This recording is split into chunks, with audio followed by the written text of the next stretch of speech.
get a sound check. Let me get a sound check.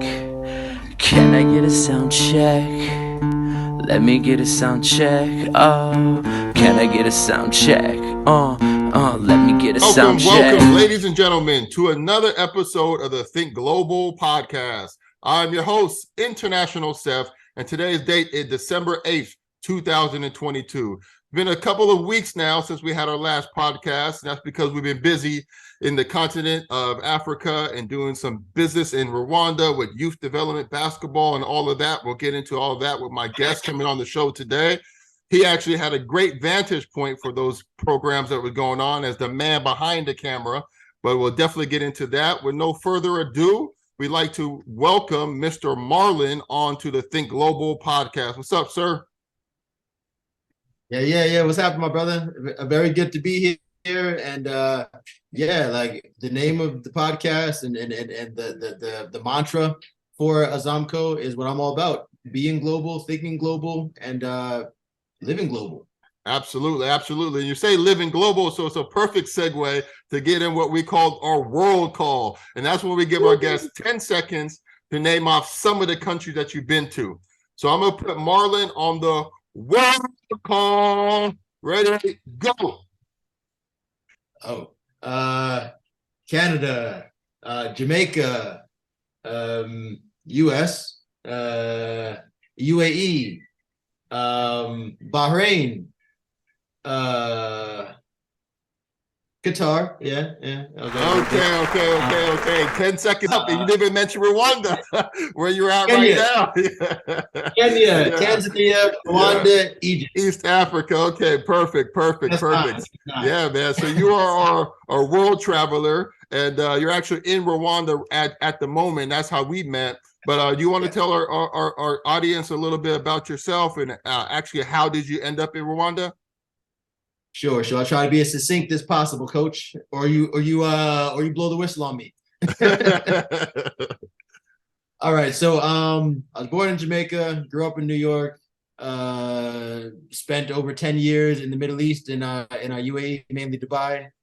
Been thinking about the continent for a long time. And just always had this like strong pull and interest in Africa and roots, belonging, culture, identity, all those things. So I really wanted to connect the dots and not necessarily just do a DNA test and still sit in America or what have you.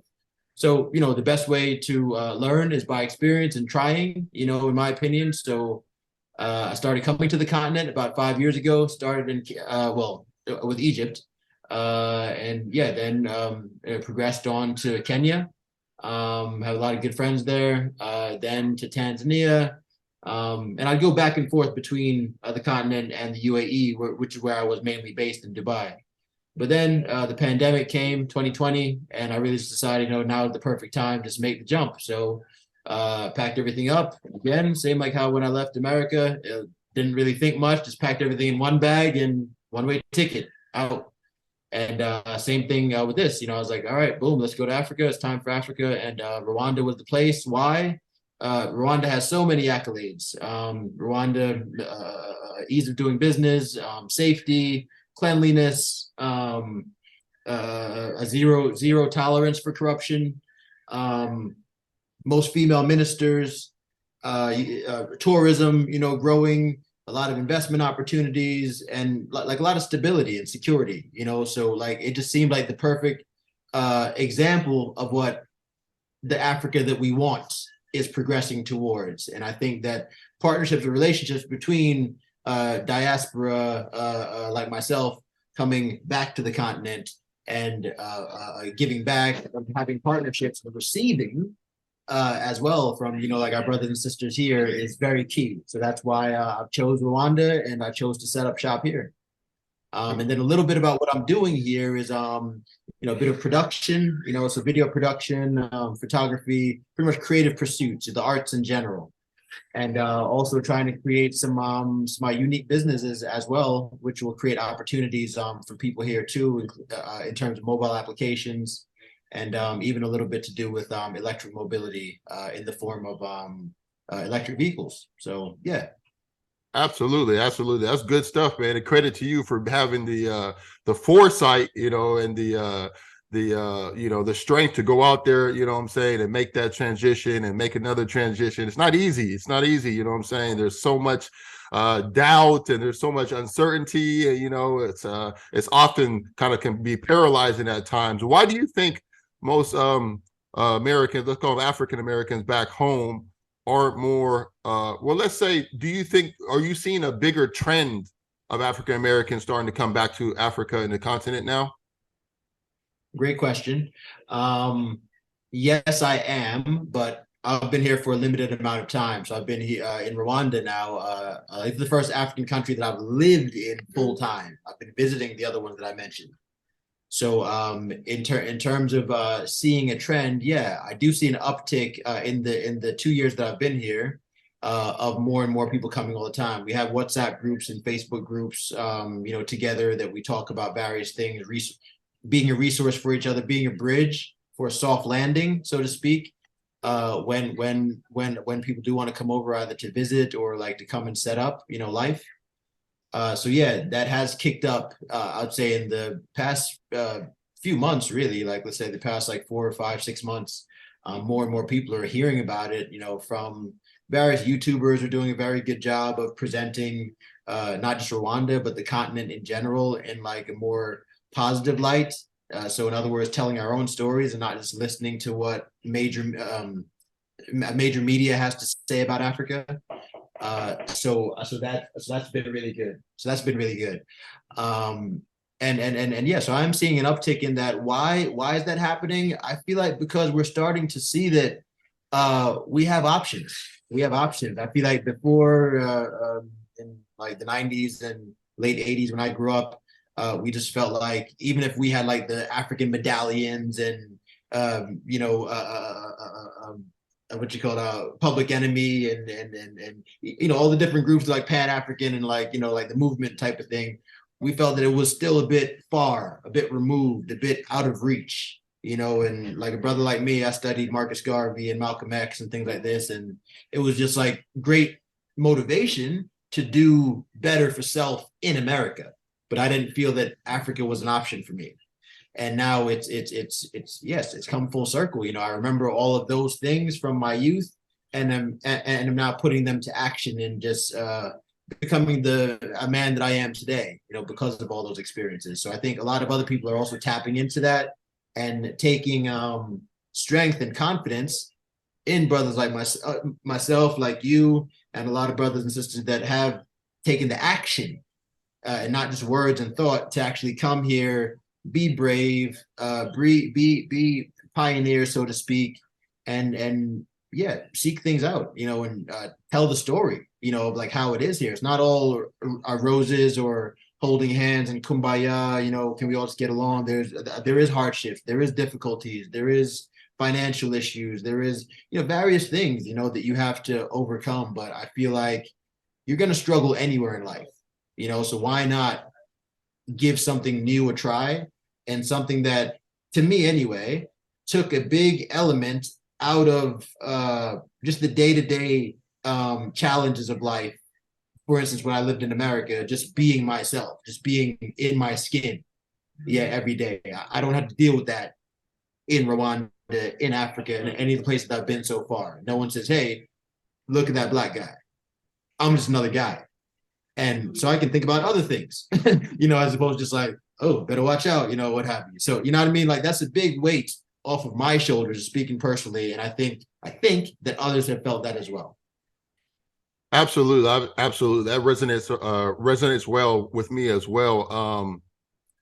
You had mentioned a soft landing and how you guys have those WhatsApp groups. What are some pitfalls? I mean, I ran into a brother from Philadelphia, and poor guy, man, he was out there with his family. He was just like, he had yet to kind of put that Philly kind of mindset out of him and just kind of take what's going on in Rwanda as what's going on in Rwanda. For example, they sometimes, especially like I know for myself, because maybe I'm taller, I'm like light skinned or something, that some people like stare, stare at you walking down the street, stare at you walking down the street. But obviously back home, that means something different. Like, you know what I'm saying? So he really was clashing with himself to actually, like, you know, trying to say, yo, man, what you looking at? You know, but it was happening so frequently that he just wasn't able, didn't have the ability just to say, okay, well, maybe that's what's happening in Rwanda, and it doesn't mean the same thing what that it means back home in Philadelphia, you know, like in a more urban, you know what I'm saying, kind of a grimy environment. So what are some pitfalls that you could see, or what kind of adjustments or adaptations that you had to make to kind of like you know, be able to give Rwanda a shot? Okay. Yeah, great question. I actually met that brother. I didn't tell you. I remember you telling me about him, and I told you, remember I told you, give him my number. I said, give him my number. Yeah. Because again, I'm gonna give people the real. It's not gonna be all like roses and whatever else. But also I see a lot of the positives here because I'm not a problem person. I'm a solutions person. For any issue or challenge, there's a solution. We just got to think about that more than the challenges. And I met that brother actually at a restaurant, and I said, like, I heard him talking, and I'm like, wait a second, do you know a brother named Yusuf? Coaches basketball. He's like, yeah. You know, I met that brother. Like, we were talking about you. And he's like, oh, you know, like he like acted very like stand up straight away, like, huh? You know, backed up. I'm like, no, it's okay, brother. And like explained to him like the whole thing, and he's like, yeah, actually. And then I said, you know, it's all right, man. It's all right. You know, we're gonna have challenges. There's 55 countries here, you know, like depending who you ask, right? 54, 55 countries in Africa. And you know, you have options, you know, because he had mentioned to me that he'd been in some other countries and he's trying to find his perfect place. And I said, your vibe attracts your tribe. They'll find you. There's a famous saying, what you seek is seeking you. Yeah. So I think he was looking at it from another perspective. And I kind of gave him insight to maybe try this. Try just being you, and people will get attracted to you. But if anything, Rwanda, I told him, is the kind of place that you can actually have a space and time to think and quietness. You know, it's what we call Africa Light. You know, there's not all the Russian hustle and bustle that you might find in larger African capitals such as Ghana or Kenya, Nigeria, South Africa, etc. So, you know, I said, you know, at least give it a try, brother. You know, people like me are here, and there's, you know, lots of others here as well that are open-minded and willing to assist with information and these kinds of things. But I have heard that he's since moved to his next country. So, yeah, it is what it is. You know, like nothing is for everybody, you know. And that's okay. But I encourage our brothers and sisters in the States, especially in the Caribbean, etc., Europe, you know, to at least come and give it a try. Doesn't have to be Rwanda, but somewhere in Africa, at least come, give it a try. If it's not to live, at least come visit and see for yourself. Yeah, you'll hear a lot of advice and these kind of conversations everywhere, which they're needed.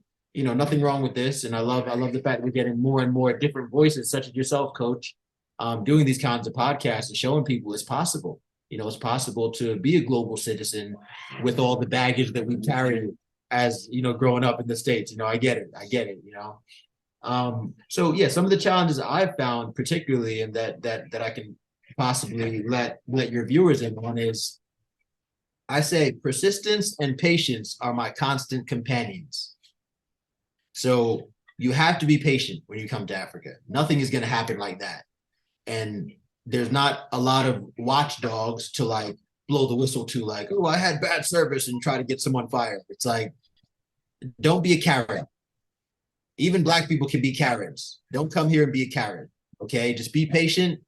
Try to learn a couple words in the local language wherever you are. You know, try to understand people a bit more. Do your research, and then do it again. Ask people from where you're from how they're settling in. You know what you want to do as well. If it's agriculture, look into the agriculture economy. If it's production, look into industry and like machinery and what have you. You know, whatever it is, do your research. Yeah. And look, we're in a connected world. We're more connected than we've ever been in the whole history of the world. So we have the internet, we have Google your friend, bro. You know, like they say. we have so many social media platforms and search engines that we can find that information. YouTube, like such a wealth of information is on YouTube, etc. So the information is out there. We don't have to depend on one source anymore. Or for instance, the powers that be painting a negative picture of Black countries. We can hear for ourselves. I'm not saying some things are not warranted. There are issues everywhere, but like I say, at least you can get two sides to the coin. So yeah, you have to have patience because things are a bit slower here. You have to understand there's a learning curve on both sides, both for the local people to understand you and for you to understand the local people. Yeah, and it helps having a mindset of cooperation and partnership as opposed to a mindset of I'm going to show them. You're not going to show anybody anything. Actually, Africa is going to show you. Africa is going to show you real quick and humble you. So I'm glad I've been humbled and I've come here with the attitude of humility anyway. So I was prepared to be humbled anyhow. And yeah, day by day, like what encourages me daily is seeing and interacting with particularly young people, here in Rwanda, because young people, man, they're so hungry. Yeah, they're everywhere. And this is a young continent. It's the youngest continent in the world. It has so much potential and bright future. And we just need each other. We just need each other to be able to uplift each other and give that swag that we've come up with and learn a bit of what they've come up with and combine those two experiences to make us all better. Absolutely, absolutely, man. That's fantastic advice. Really, really pinpoint. And I guess it's another good segue when we talk about young players and giving them opportunities to get some insight into what you saw as the lead videographer and photographer at the Azomco basketball camps this October. So what about the talent levels and what about the promise of these young players did you see? Hashtag what are we working on?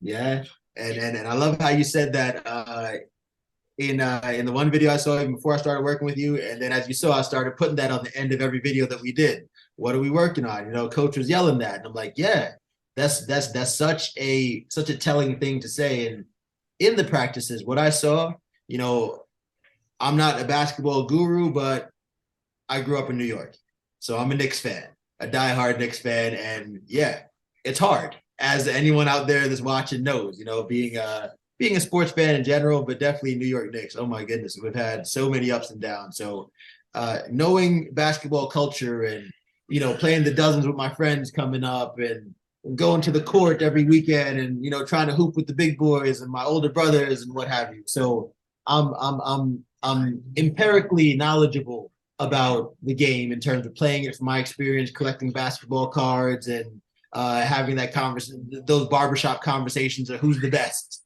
You know what I mean? We remember doing that from way back when. It's not a LeBron type thing, or this is from way back when we've been talking about that first dream team, even before that. You get me. So we remember now that come full circle what you're talking about. We remember Manute Bol, 7'6" player, what have you. We remember Hakeem Olajuwon. We remember the finger Dikembe Mutombo. You get me? So these African players are nothing new to me, and seeing them as the monolith of basketball, because coming into it, I didn't really see these guys as just like so different. I'm just like, right, there's another tall player, just like Dr. J or Kareem, or any of these other guys. It's just they're from somewhere else, but still playing at the highest levels. And you saw the contributions that like those early African players added. Excuse me, like I don't like to say that. African-born players added to the NBA and to what the modern game has become. Because even someone like Dikembe helped change and like Elijah helped change what we think that the big man's role should be. Like Olajuwon was a prolific scorer. He wasn't just a tall body. He's a prolific scorer as well, and all defense. Like I think he made all defense and all offense team like 1 year. So it was like unheard of thing that these guys started to do and change the role of the big man. So in terms of what I started to see here, it's a lot of like potential. Like these kids here are really hungry. And I remember when we first met, or we had a joke about the air up there. It's Kevin Bacon. And him going to Africa, and like the whole white savior complex of like, I'm gonna find some guys and change their life. So I love even Azomco's approach. When I first met you and we started talking about it, it's more like, we need to provide facilities on the continent, not necessarily just find a player and take him to America and that's it. It's like the key is actually creating leagues and camps like Azomco, and bringing nurturing talent and bringing it along to the highest level so that these young guys can go further. And girls as well, because I saw a few girls in your camp too. Now, man, yeah, the talent level was very impressive, and like what I saw with drills and how they caught on to things very quickly, and all the plays that you were teaching them, and like how they were running, and like it just seemed like they really wanted to please you and Azomco and do right by the program and like what you were bringing forward there. So that was really inspirational. There's one like really really tall brother from South Sudan. As we know, Coke, yeah, and like he's young, 16 years old. Like he's got a lot to learn. But if you just look at him, you're like, right, this guy's ready right now. He's tall and da da da, but he's green. Like there's a lot of things he can learn from you and learn from Azomco, and like that established system of playing the game at the highest level. So like he's a perfect example of what Africa is in terms of basketball. That it's a untapped resource, but the bodies are here. They're strong, they're tall, they're fast, they're athletic. They can do it. They just need that push. They just need that professional attention, one-on-one attention, two-on-two attention. You know what I mean? Like all those different things. And then I'll say this to round that out is it was wonderful as well to be here in Rwanda during the inaugural league of the BAL, Basketball Africa League, with the partnership with the NBA. They actually had the inaugural championships here in Kigali, Rwanda, at the arena, which is a world class facility for basketball and events. So yeah, a lot of teams from around Africa qualified, and they came here, and Rwanda really stood up. They put on a show. They put on a show. The facilities were great. Went off without a hitch in the middle of COVID. Like masked up, everything, all kinds of safety protocols and health protocols were followed. And yeah, we had a great first season. Even J. Cole, the rapper, played for the Rwanda team, which is very exciting for everybody. And helped to bring the word like further. Yeah, then the second season happened this year. And yeah, then I met you with Azomco and everything. So yeah, just like endless potential is what I'll say is like the main word that I got from that, and being in front of the players with the camera in my hand, just like saying like, wow, even though I'm trying to do a job here, I want it to be a fan and look as well. It's like this is the future. I can see it. Hey man, I appreciate that, and I appreciate you coming helping us out. Those videos that's been going online, everybody's been really, really happy with those. And one of my main goals for these camps, especially the pro camp, was just general exposure. Let's see who can play, and let's see who can play at a high level, and let's kind of compile some of their statistics. That's why the first day we had them going through the vertical jump, the shuttle run, to see their height, just to get some kind of metrics to say, okay, your hair, maybe next year you can be here, you know what I'm saying? Or just try to compare those metrics to maybe some NBA players and stuff like that. So I felt that was important. And I also felt that strength and conditioning was important. That's why we partner with Cali Fitness. Shout out to Coach Yvonne, who came out and kind of really set the tone by saying, hey, you guys have to get stronger, you have to get faster, and you have to take care of your bodies, because at the end of the day, your bodies are going to be going through this, this uphill marathon, which is called the season or just a career, and you got to have a strong body. So I think we were very successful in both regards, in the fact that I see like the players now on their Instagram, they're in the weight room, they're doing all their little strength and condition. I'm like, yeah, that's what I'm talking about. You guys get it. And then also we was able to get, some players on some new teams and kind of show some, shed some light on some players who maybe have gone under the shadows or overlooked by some teams too. So they're going to get their fair chance as well. Absolutely. I kind of wanted to chime in as well. About Cali Fitness, and shouts out to Coach there. I really enjoyed those days, particularly because it showed me also the importance of strength and fitness. And if you think about basketball in general, I can, and I'm not trying to say like he's the first person that's like used the weight room and did it, but I can distinctly remember Jordan when he was first started playing, early 80s, to when he kind of had to adjust his game and when he really started winning championships. And to be honest, it's when he started lifting, and when he started getting in the gym and really working strength and conditioning. Because in college from North Carolina, you didn't really see that in his build and his structure. He was more like a skinny guy, you know. And then Jordan became this filled out, like muscular figure, really doing post play and posting guys up and doing the fadeaway. Because now he can literally have the power and a muscle to get these bigger guys off him. So like, yeah, I could personally see how that created arguably, the GOAT. And then in another sport, because I play golf as well, I can see that with Tiger Woods. Tiger wasn't lifting at first, and he started lifting and strength and conditioning and got a personal coach for that. After you saw Tiger obviously becoming the GOAT of golf, you started seeing younger golfers getting in the weight room and doing strength and conditioning. So yeah, I can't talk enough about how much that does help a player become conditioned and well-rounded and able to hold his own, particularly in the post when it comes to basketball and even now for perimeter players, because all the Steph Currys of the world shooting from way downtown and what have you. You have even tall players doing that now. Centers, like shooting 3-pointers and from half court and what have you. But that also brings the defenses further out. So as the defenses come further out, you still got to be able to get away from these guys. And if you don't have that Iverson crossover, you need strength to be able to push them off you, in a way. Legally, of course. So yeah, like that really, really helps. And I really like seeing that. And, for those watching, you guys will know by, going to Azomco's social media and looking at the videos that they've done here in Rwanda and really seeing that strength and conditioning parts of those videos. Absolutely. And those videos were produced by none other than Marlon. Do you want to shout out your Instagram, or if somebody wants to say, hey, those videos are pretty cool, how can I get the man behind the scene? You want to shout out your Instagram or your YouTube platforms? Sure. I appreciate that. I put everything on YouTube in terms of video wise. My YouTube is my name, Marlon, Marlon, Weir, Weir. So Marlon Weir at YouTube.